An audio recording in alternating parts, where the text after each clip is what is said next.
ഞാൻ എൻ്റെ ഫോട്ടോഗ്രാഫി ജീവിതത്തിലെ ചില നല്ല സന്ദർഭങ്ങളും ചില യാത്രകളെയും കുറിച്ച് പറയാം. 2024 ഞാൻ കാശ്മീർ ഇലക്ഷൻ കവർ ചെയ്യാൻ പോയി. കാശ്മീരിൽ വളരെ വർഷങ്ങളായിട്ട് ഇലക്ഷൻ നടക്കാതിരുന്ന സമയത്താണ് ഞാൻ കാശ്മീരിലേക്ക് പോകുന്നത്. ഞാൻ ആദ്യമായാണ് കാശ്മീരിലെത്തുന്നത്. കാശ്മീരിൻ്റെ നമ്മൾ വായിച്ചറിഞ്ഞതല്ലാതെ മറ്റൊന്നും എനിക്ക് കാശ്മീരിനെക്കുറിച്ച് അറിയില്ല. ഞാൻ കാശ്മീരിൽ മനോജ് മേനോനൊപ്പം കാശ്മീരിലെത്തുമ്പോൾ ഞാൻ പുറത്തിറങ്ങുമ്പോൾ ഞാൻ വിചാരിക്കുന്നത് ഭീകരമായ സെക്യൂരിറ്റിയും ഒരു ചുവട് പോലും മുന്നോട്ട് നടക്കാൻ മേലെ എല്ലാത്തിനും നമ്മൾ PIB കാർഡ് കാണിക്കണം, അങ്ങനെയുള്ള ബുദ്ധിമുട്ടുകൾ വിചാരിച്ചാണ് ഞാൻ കാശ്മീരിലേക്ക് എത്തുന്നത്. കാശ്മീരിലെത്തിയപ്പോഴാണ് എനിക്ക് മനസ്സിലാകുന്നത് കാശ്മീർ വളരെ കൂളായ അന്തരീക്ഷമാണെന്നും വളരെ മനോഹരമായ ഒരു പ്രദേശമാണെന്നും. കാശ്മീരിൽ ഏതാണ്ട് 13 ദിവസത്തോളം കാശ്മീർ ഇലക്ഷൻ കവർ ചെയ്തു. കാശ്മീർ ഇലക്ഷനിൽ ചെന്നതിൻ്റെ രണ്ടാം പൊക്കം ഉമർ അബ്ദുള്ള ദാൽ തടാകത്തിൽ ബോട്ടിൽ ഇലക്ഷൻ പരിഗണനം. ബോട്ടിൽ ഇലക്ഷൻ നമ്മൾ ആദ്യമായിട്ട് അങ്ങനെ ഒരു വ്യത്യസ്തമായ അനുഭവം കാണുന്നത്. കാരണം അദ്ദേഹം ബോട്ടിൻ്റെ ഫ്രണ്ടിൽ കൊടിയും പിടിച്ച് ഇരിക്കുന്നു. അദ്ദേഹത്തിനോടൊപ്പം പുറകിൽ ആ ബോട്ടിൽ തന്നെ പ്രവർത്തകർ, വേറെ ബോട്ടുകളിലെല്ലാം പ്രവർത്തകർ, ആ പ്രവർത്തകരെ കൊണ്ട് നിറഞ്ഞ ഒരു ജലാശയത്തിൽ പ്രവർത്തകർ മുഴുവൻ ബോട്ടുകളെല്ലാം നിറഞ്ഞ് നിൽക്കുകയാണ്. ഇദ്ദേഹം ബോട്ടിൽ ഒറ്റയ്ക്ക് തലയ്ക്കൽ കൊടിയും പിടിച്ച്. അതൊരു ഞാൻ കണ്ട പ്രചരണത്തിൻ്റെ ഒരു വ്യത്യസ്തമായ അനുഭവമായിട്ടാണ് എനിക്ക് തോന്നിയത്.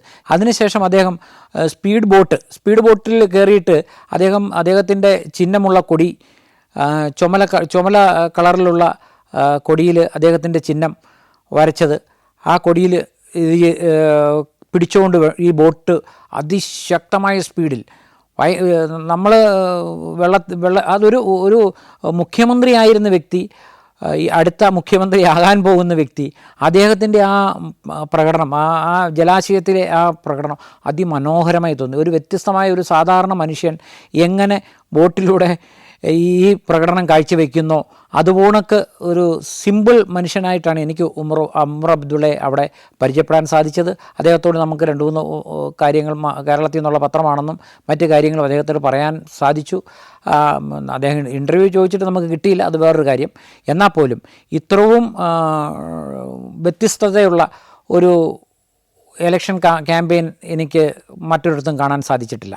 ഞാൻ കാശ്മീരിൽ മറ്റൊരു പ്രചരണത്തിൽ പങ്കെടുത്തത്, ഇലക്ഷൻ ക്യാമ്പയിനിൽ പങ്കെടുത്തത് ഗുലാം നബി ആസാദിൻ്റെയാണ്. ഗുലാം നബി ആസാദ് പുറത്തിറങ്ങുന്നില്ല, അദ്ദേഹത്തിന് ആരോഗ്യ പ്രശ്നങ്ങളുണ്ട് എന്നൊക്കെ പറഞ്ഞെങ്കിലും അദ്ദേഹത്തിൻ്റെ പാർട്ടി പ്രവർത്തകർക്ക് വേണ്ടി ഓപ്പൺ കാറിൽ ഏതാനും ദൂരം ഞങ്ങൾ അദ്ദേഹത്തെ ഫോളോ അപ്പ് ചെയ്തു. വഴിയിൽ അദ്ദേഹം ഒരു കുട്ടിയെ താലോലിച്ചു. അങ്ങനെയുള്ള ചിത്രങ്ങൾ എടുക്കാനും ആ യാത്രയിൽ വളരെ അതിനുശേഷം അദ്ദേഹത്തിൻ്റെ ഇൻ്റർവ്യൂ നമ്മൾ ചെയ്തിട്ടുണ്ടായിരുന്നു. അത് മാതൃഭൂമിക്ക് നമുക്ക് കൊടുക്കാൻ പറ്റിയ വ്യത്യസ്തമായ ഇലക്ഷൻ ക്യാമ്പയിനിൽ കാശ്മീരിൽ നിന്ന് കൊടുക്കാൻ പറ്റിയ 2 വ്യത്യസ്തമായ ചിത്രങ്ങളായിരുന്നു.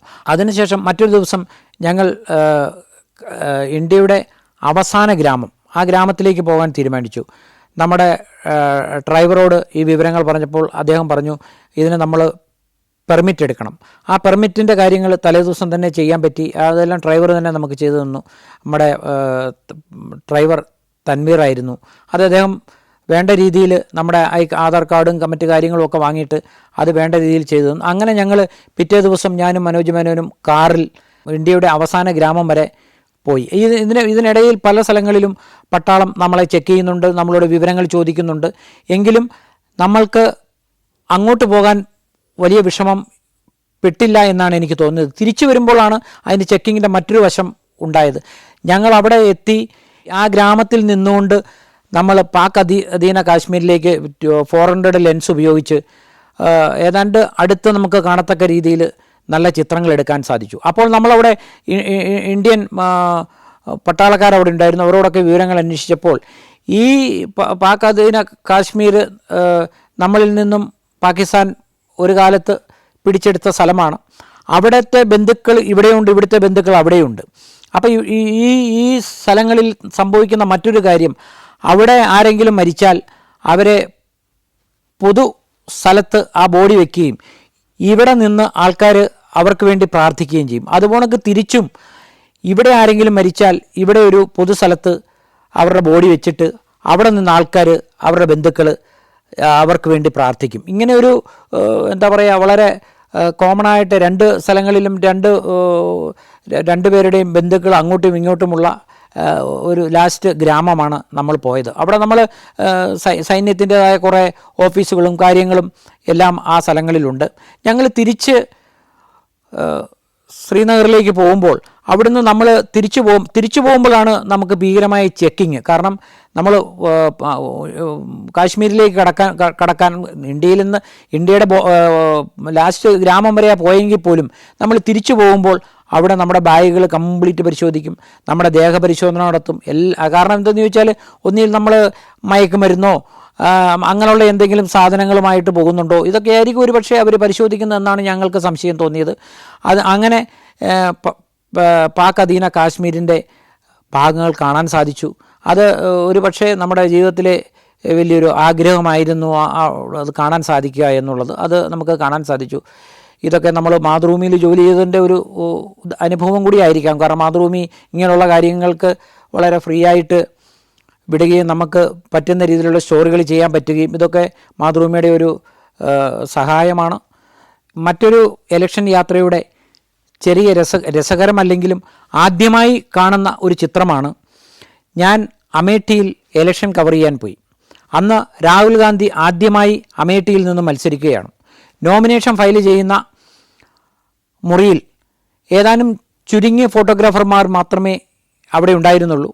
ഏതോ ഒന്നോ രണ്ടോ വിഷ്വൽ മീഡിയയും ഒന്നോ രണ്ടോ ഫോട്ടോഗ്രാഫർമാരും മാത്രമേ ഉണ്ട്. ആ ഫോട്ടോഗ്രാഫറിൽ ഒരാളാകാൻ എനിക്ക് സാധിച്ചു.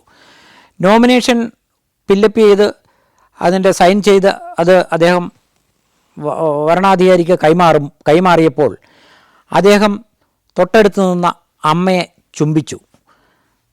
സോണിയാഗാന്ധിയെ മകൻ ചുംബിക്കുന്നു എന്നുള്ളതാണ് അതിൻ്റെ മെയിൻ. ആ ഫോട്ടോ ഒരു വ്യത്യസ്തമായ, കാരണം നമ്മുടെ അടുത്ത ആ കാലത്തിന് മുമ്പൊന്നും അങ്ങനെ ഒരു ചിത്രം നമ്മൾ അവരുടെ വീട്ടിൽ ഒരു പക്ഷേ അമ്മയ്ക്ക് ഉമ്മ കൊടുക്കുന്നുണ്ടാകാം. പക്ഷേ ഒരു പബ്ലിക്കിൽ ഒരു രാഷ്ട്രീയ നേതാവ് തൻ്റെ അമ്മയ്ക്ക് ഉമ്മ കൊടുക്കുന്ന ചിത്രം വളരെ വ്യത്യസ്തമായി തോന്നി. അത് ഞാൻ മാതൃഭൂമിക്ക് ഫയൽ ചെയ്തു. ആ ചിത്രം വളരെ മനോഹരമായി മാതൃഭൂമിയിൽ വരികയും ചെയ്തു. മറ്റൊരു വ്യത്യസ്തമായ ചിത്രം ഞാൻ എടുത്തത് ബഡ്ജറ്റ് സമയത്ത് ധനകാര്യമന്ത്രിയും ഇന്ന് ധനകാര്യമന്ത്രി മാത്രമേ ഉള്ളൂ. അന്ന് ധനകാര്യമന്ത്രിയും റെയിൽവേ മന്ത്രിയും രണ്ട് ബഡ്ജറ്റായിട്ടാണ് അവതരിപ്പിച്ചുകൊണ്ടിരുന്നത്. അപ്പോൾ ധനകാര്യമന്ത്രിയുടെ ബഡ്ജറ്റ് അവതരണത്തിന് പോകുമ്പോൾ അദ്ദേഹത്തിൻ്റെ വീട്ടിൽ പോയാൽ തലമുടി ചെയ്യുന്നത് ചിദംബരമാണെങ്കിലും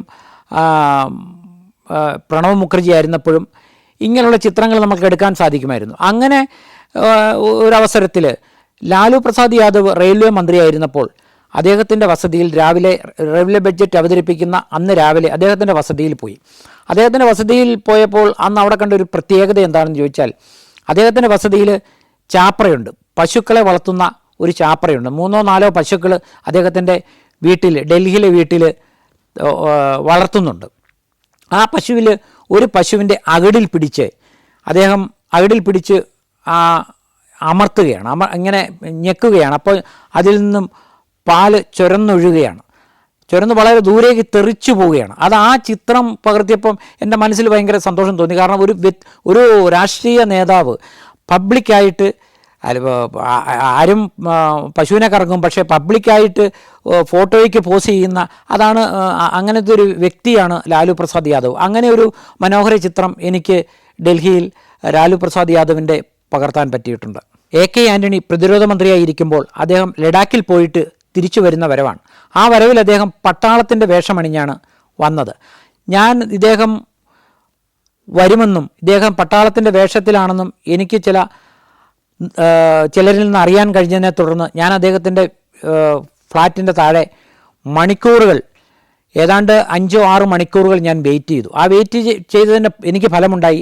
അദ്ദേഹം പട്ടാള വേഷത്തിൽ പട്ടാള കോട്ടിട്ട് വീട്ടിലേക്ക് വന്ന് കയറുന്ന ചിത്രം എനിക്ക് എടുക്കാൻ സാധിച്ചു. എൻ്റെ കൂടൊപ്പം ഒരു വിഷ്വൽ മീഡിയ ഒരാളെ ഉണ്ടായിരുന്നുള്ളൂ. എനിക്ക് മാത്രം കിട്ടിയ ചിത്രമാണ്. അങ്ങനെ എൻ്റെ അനുഭവത്തിൽ വ്യത്യസ്തമായ ഒത്തിരി ചിത്രങ്ങൾ എനിക്ക് മാതൃഭൂമിക്ക് സംഭാവന ചെയ്യാൻ സാധിച്ചിട്ടുണ്ട്. മറ്റൊരു വ്യത്യസ്തമായ ചിത്രം കോൺഗ്രസിൻ്റെ നേതാവ് കെ കരുണാകരൻ KV തോമസ് മന്ത്രിസ്ഥാനം കിട്ടാഞ്ഞതിനെ തുടർന്ന് അദ്ദേഹത്തെ മന്ത്രിയാക്കണമെന്നാവശ്യപ്പെട്ട് കോൺഗ്രസ് നേതാവ് സോണിയാഗാന്ധിയെ കാണാൻ കെ കരുണാകരൻ സോണിയാഗാന്ധിയുടെ വസതിയിലേക്ക് പോയിരിക്കുകയായിരുന്നു. ഞാൻ കരുണാകരൻ്റെ വസതിയിലെത്തുമ്പോൾ കെ വി തോമസ് കരുണാകരൻ്റെ വരവും പ്രതീക്ഷിച്ച് വെയിറ്റ് ചെയ്യുകയാണ്. ഏതാണ്ട് 3-3.5 മണിക്കൂറുകൾക്ക് ശേഷമാണ് കെ കരുണാകരൻ തിരിച്ച് വസതിയിലെത്തിയത്. വസതിയിലെത്തി കരുണാകരൻ മുറിയിലേക്ക് പ്രവേശിച്ചു. കെ വി തോമസ് എഴുന്നേറ്റ് നിന്നു. തോമസേ, ശരിയായിട്ടുണ്ട് എന്ന് കെ കരുണാകരൻ പറഞ്ഞപ്പോൾ കെ വി തോമസ് കരുണാകരൻ്റെ 2 കൈയും കൂട്ടിപ്പിടിച്ച് ആ കയ്യിൽ ചുംബിച്ചു. ആ ചിത്രം എനിക്ക് മാത്രം കിട്ടിയ ചിത്രമാണ്. അത് മാതൃഭൂമിക്ക് മാത്രമായി കൊടുക്കാൻ എനിക്ക് സാധിച്ചു. അങ്ങനെ വ്യത്യസ്തമായ ചിത്രങ്ങൾ എടുക്കാൻ സാധിച്ചു. പിന്നെ മറ്റൊന്ന്, ഞാൻ എൻ്റെ ഫോട്ടോഗ്രാഫി ജീവിതത്തിൽ ഗ്യാനി സെയിൽ സിംഗ് മുതലുള്ള രാഷ്ട്രപതിമാരെ ഇങ്ങോട്ട് ദ്രൗപദി മുർമു വരെ എനിക്ക് കവർ ചെയ്യാൻ സാധിച്ചിട്ടുണ്ട്. മറ്റൊന്ന്, രാജീവ് ഗാന്ധി മുതൽ ഇങ്ങോട്ട് നരേന്ദ്രമോദി വരെയുള്ള പ്രധാനമന്ത്രിമാരെ കവർ ചെയ്യാൻ സാധിച്ചു. ഈ കവർ ചെയ്തു എന്ന് പറയുമ്പോൾ രാജീവ് ഗാന്ധി മുതൽ ഇങ്ങോട്ടുള്ള സന്ദർഭങ്ങളിൽ പല പ്രധാനമന്ത്രിമാർ വന്നു. ഇവരുടെയൊക്കെല്ലാം ടൈമുകൾ വളരെ കുറവായിരുന്നു.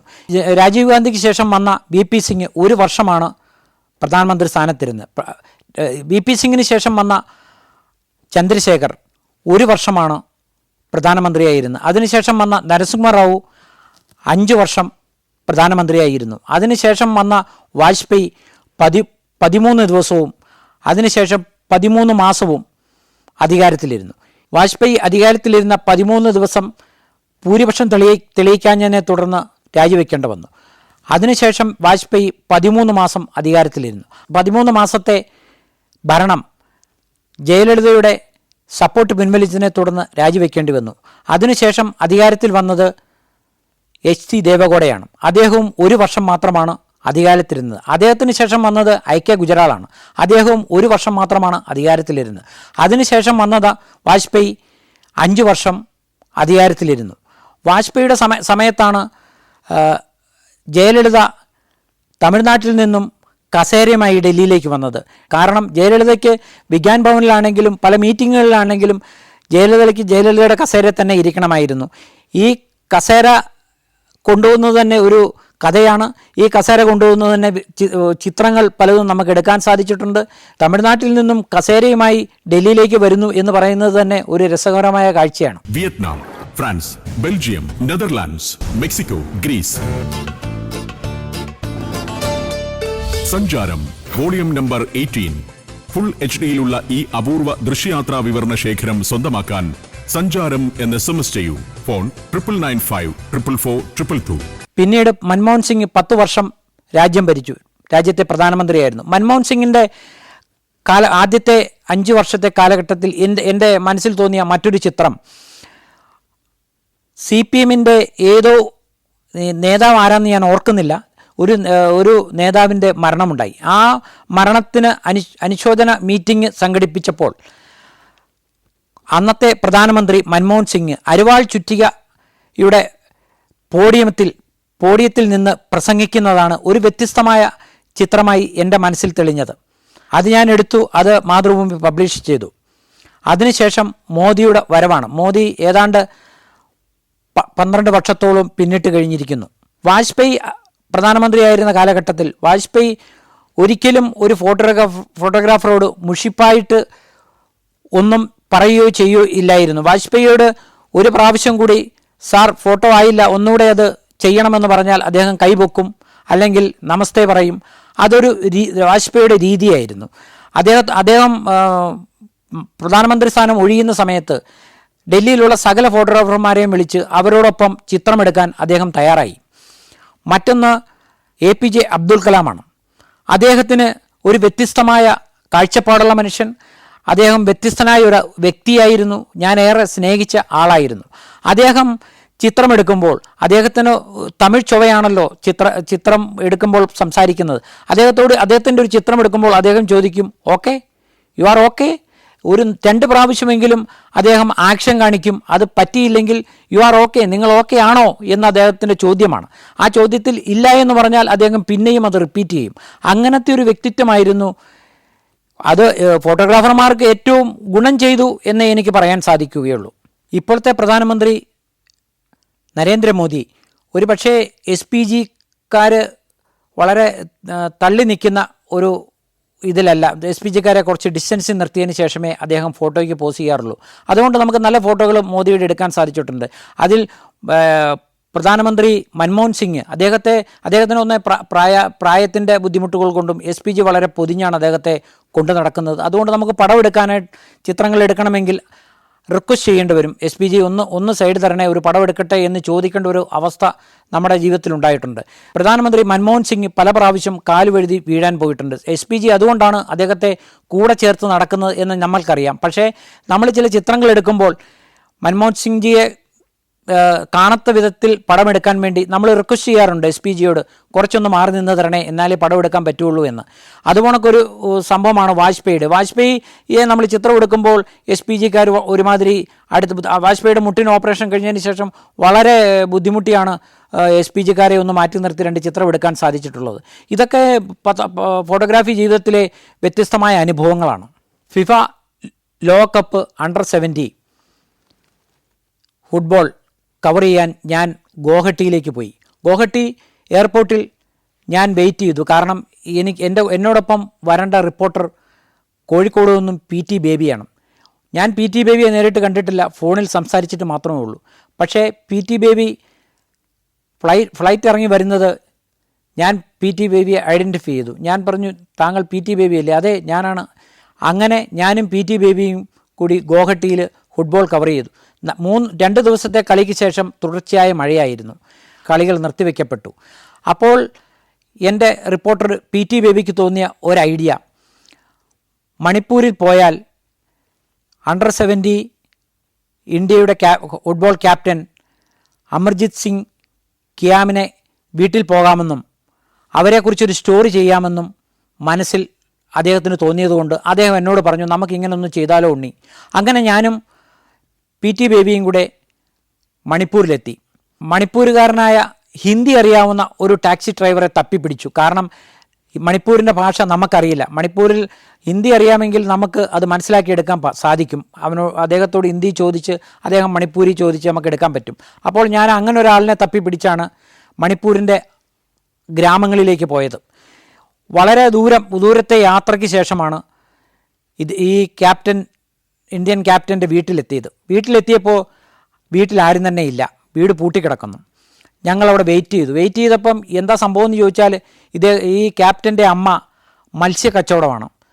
രാവിലെ 5 മണിക്ക് മാർക്കറ്റിൽ പോയി മത്സ്യമെടുത്ത് അത് 2 സഞ്ചികളിലായി തൂക്കിപ്പിടിച്ച് അത് ഗ്രാമങ്ങളിലൂടെ കൊണ്ടു നടന്ന് വിൽക്കുന്നതാണ് ഇവരുടെ ജോലി. ഒരു അണ്ടർ-17 കളിക്കുന്ന ഇന്ത്യൻ ക്യാപ്റ്റൻ്റെ കുടുംബത്തിൻ്റെ അവസ്ഥയാണത്. അപ്പോൾ ആ സ്റ്റോറി നമുക്ക് നല്ലതായി തോന്നി. അവരോട് എങ്ങനെ സംസാരിക്കണം, അവർ മീൻ കച്ചവടം കഴിഞ്ഞ് തിരിച്ചു വരുമ്പോൾ ഞാൻ കുറേ ചിത്രങ്ങൾ, അവരുടെ മീൻ കച്ചവടത്തിന് പോയ ചിത്രങ്ങൾ എടുത്തു. അവർ തിരിച്ച് വീട്ടിലെത്തി നമ്മളോട് സംസാരിക്കാമെന്ന് തയ്യാറായി. അപ്പോൾ സംസാരിക്കാൻ തയ്യാറായപ്പോൾ അവർ മണിപ്പൂരിയാണ് പറയുന്നത്. നമുക്കത് മനസ്സിലാക്കാൻ പറ്റില്ല. ഈ ഡ്രൈവർ ഇടയ്ക്കിരുന്നു. ബേബി എന്നോട് ചോദ്യം ചോദിക്കും. ഞാൻ ആ ചോദ്യം ഹിന്ദിയിൽ അദ്ദേഹത്തിന് പറഞ്ഞു കൊടുക്കും, നമ്മുടെ ഡ്രൈവർക്ക്, മണിപ്പൂരുകാരനായ ഡ്രൈവർക്ക്. ആ മണിപ്പൂരുകാരനായ ഡ്രൈവർ ആ അമ്മയോട് മണിപ്പൂരിൽ ചോദിക്കും കാര്യങ്ങൾ. അവർ പറയുന്ന കാര്യം ഇദ്ദേഹം എന്നോട് ഹിന്ദിയിൽ പറഞ്ഞു തരും. ഞാൻ ബേബിക്ക് അത് മലയാളത്തിൽ പറഞ്ഞു കൊടുക്കും. അതിനുശേഷം മറ്റൊരു പ്ലെയറിൻ്റെ വീട്ടിലും കൂടി അവരും ഇതേ സ്ഥിതി തന്നെയാണ്. അവരും ആ പ്ലെയറിൻ്റെ അമ്മയും അവിടുത്തെ മീൻ കച്ചവടമാണ്. ഈ 2 സ്റ്റോറികളും അവിടെയും ഏതാണ്ട് ഇതേ സാഹചര്യമാണ്. ഈ വീടുകൾക്കെല്ലാം ഒരേ തകരപ്പാട്ടകൾ തീർത്ത, തകരപ്പാട്ടകൾ കൊണ്ട് തന്നെ വാതിലടയ്ക്കുന്ന അങ്ങനത്തെ വീടുകളാണ് ഞങ്ങളവിടെ കണ്ടത്. വളരെ ദാരിദ്ര്യത്തിൻ്റെ വക്കുകളിൽ നിൽക്കുന്ന കുടുംബങ്ങളെയാണ് ഞങ്ങളവിടെ കണ്ടത്. അവിടെ കൂടുതലും സ്ത്രീകളാണ് ഇങ്ങനെയുള്ള ജോലികൾക്ക് പോകുന്നത് എന്ന് തോന്നി. ഈ 2 സ്റ്റോറി ചിത്രങ്ങളോടുകൂടി ക്യാപ്റ്റൻ്റെ അമ്മ മീൻ കച്ചവടത്തിന് 2 കൈകളിൽ സഞ്ചിയുമായി മീൻ കച്ചവടത്തിന് പോകുന്നതും ഈ ചിത്രങ്ങളോടുകൂടി പിറ്റേ ദിവസം 2 ദിവസം അടുപ്പിച്ച് ഈ സ്റ്റോറികൾ നമുക്ക് സ്കോർ ചെയ്യാൻ സാധിച്ചു. അതിൻ്റെ പേരിൽ എഡിറ്റർ നമ്മളെ അഭിനന്ദിച്ചു. സിനിമ നാഷണൽ അവാർഡുകൾ വർഷങ്ങളായി ഞാൻ സ്ഥിരമായി കവർ ചെയ്യുന്ന ആളാണ്. ജയറാമിൻ്റെ മകൻ കാളിദാസന് എൻ്റെ വീട് അപ്പുവിൻ്റെയും എന്ന സിനിമയിൽ ബാലതാരത്തിനുള്ള അവാർഡ് ലഭിക്കുകയുണ്ടായി. ഈ അവാർഡ് ദാന ചടങ്ങിൽ പാർവതിയും ജയറാമും വന്നിട്ടുണ്ടായിരുന്നു. അവാർഡ് വാങ്ങി രാഷ്ട്രപതി അബ്ദുൽ കലാമിൽ നിന്നാണ് അവാർഡ് ഏറ്റുവാങ്ങിയത്. അച്ഛനെ അവാർഡ് കാണിച്ചപ്പോൾ ഞാൻ കാളിദാസനോട് പറഞ്ഞു ആ മെഡൽ അച്ഛൻ്റെ കഴുത്തിലൊന്ന് ഇട്ടുകൊടുക്കാൻ. കാളിദാസൻ അച്ഛൻ്റെ കഴുത്തിലേക്ക് ആ അവാർഡ് ഇട്ടുകൊടുത്തു. ആ ചിത്രം മാതൃഭൂമിക്ക് മാത്രമുള്ള ഒരു വ്യത്യസ്ത ചിത്രമായിരുന്നു.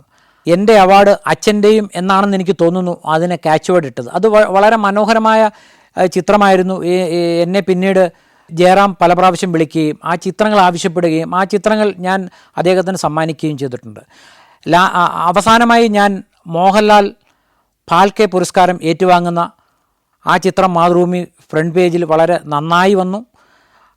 അതിനുശേഷം എൻ്റെ ചിത്രം വാങ്ങി കൊച്ചിയിൽ നിന്നും മാതൃഭൂമിയുടെ ഫോട്ടോഗ്രാഫർ അദ്ദേഹത്തിനത് വലുതാക്കി സമ്മാനിക്കുകയും ചെയ്തു.